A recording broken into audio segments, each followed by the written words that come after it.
member from Thornhill. Thank you very much, Mr. Speaker. And for those of you who've just tuned in at home, I just want to remind everybody that we're here discussing an Opposition Day motion put forward by the PC caucus. And basically we're talking today about the 9 consecutive budgets that this Liberal government have put forward with huge deficits, and the fact that we're now carrying over $300 billion in debt here in Ontario, the fact that we are paying close to $2 billion a year in interest to pay off just the interest on the debt, and we're not even paying down anything on the debt, and that is with very low interest rates. I want to remind everybody, Mr. Speaker, what is going to happen to Ontario when those interest rates inevitably rise? So we're hearing from a lot of people today who all express concern on Ontario's plans for the future, including the government. And what I would say, Mr. Speaker, is what we haven't heard very much about today is setting priorities.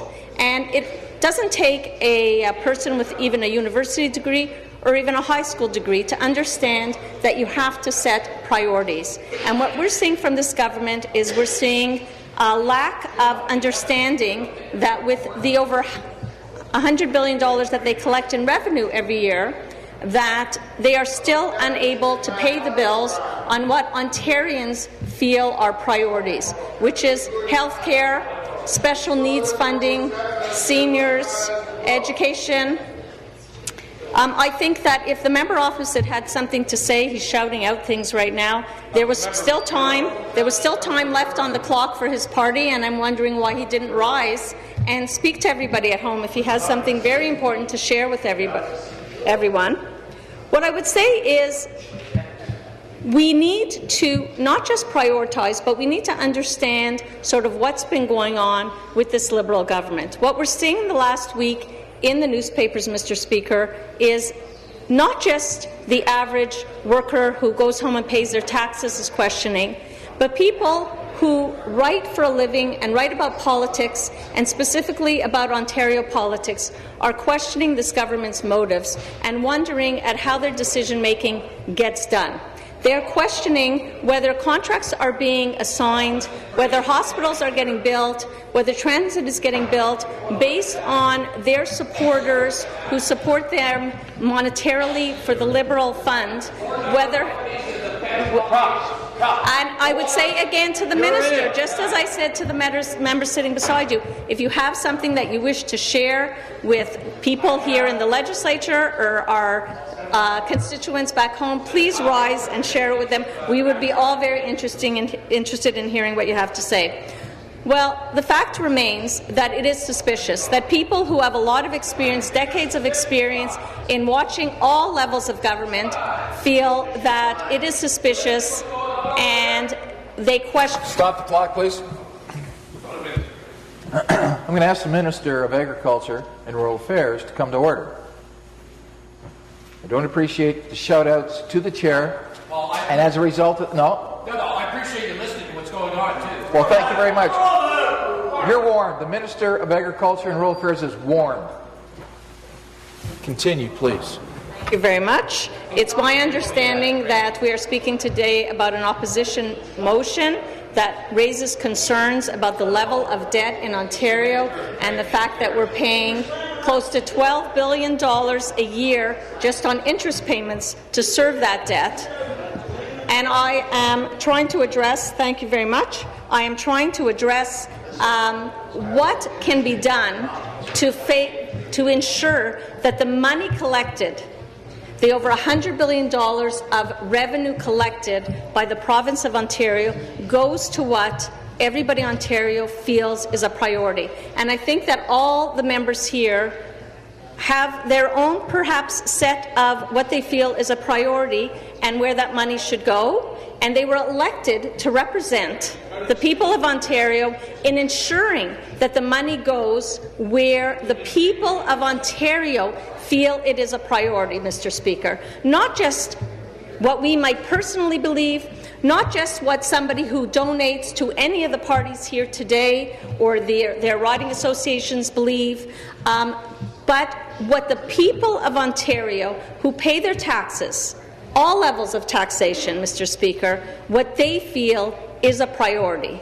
And when we hear of nurses being let go, when we hear of special education programs being cut, when we hear of senior services being slashed, we all know, doesn't matter what party we're in, Mr. Speaker, we all know that those priorities are not being met. I was visited today by somebody who was recently refused for a Trillium grant that her organization had already received in 2013 to 2015. It was a 2-year grant that her organization received $120,000 to operate Franco Cinema, which is recognized around the world, a Francophone cinema projects and award-winning. Her name is Marcel Lean, and she is very disappointed, and she actually paid a visit to members of the opposite, including the Minister of Culture, Tourism and Sports, and she said how disappointed she was, and she wanted an explanation just this last week or so. And what she was told is, well, we spent a lot of money celebrating Samuel de Champlain, the 400th anniversary, and perhaps you could have tied in and done some funding for that. And she said to me, Gila, we do not have any French films on Samuel de Champlain, and perhaps we could have recognized that Samuel de Champlain, that it was about Francophone, and we could have somehow tied it in broader with the Franco cinema. She feels that, the money that was spent on Pan Am, she brought that up to me, that she started doing the research on where the money is going. And this is the problem, Mr. Speaker, that until your organization doesn't receive funding, until you go to an emergency room and with your ailing parent or child or spouse, and you're left waiting in the waiting room and you see people in the halls, until you see cuts to the special education schools, until it happens to you, it's hard to really feel the brunt of the punishing cuts that we're seeing, and I don't see how it can end unless we prioritize, Mr. Speaker. The selling of Hydro One, I would put it towards, say comparison, picture a family in my riding of Thornhill who owns, say, a Tim Hortons franchise, and the Tim Hortons franchise is earning the family, perhaps they're getting $70,000 or $100,000 a year from the Tim Hortons franchise. Well, are they going to sell their Tim Hortons franchise so that they can go on a trip around the world and go on a vacation? Are they going to sell the Tim Hortons franchise to renovate their house for that year? They're not, because they recognize that the next year they have no funding left. And how are they going to survive? So Hydro One is a revenue generator for this province, and we are selling it to pay down on the debt. This government likes to say that they're investing in infrastructure somehow, but we all know that it is just to pay down on the debt and make their books look a little bit better. And what are we going to do when we do not have the revenue from Hydro One once it's sold? We're going to be in far worse shape than we are right now. Well, I just want to wrap up by saying that it's an expression we hear often, but it's absolutely so true, and it really does apply to this Opposition Day motion. In order to be socially compassionate, we must be fiscally responsible.